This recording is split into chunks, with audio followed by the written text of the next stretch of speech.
How to put movies on a USB stick.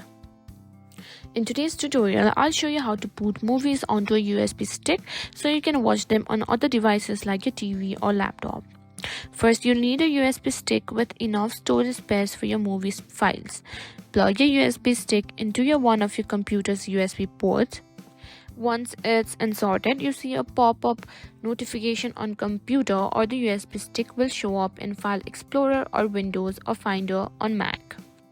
Before transferring files, you want to make sure the USB stick is in format that can work with other devices. If you're planning to watch movies on a TV, make sure the USB is formatted as either FAT32 or EXFAT.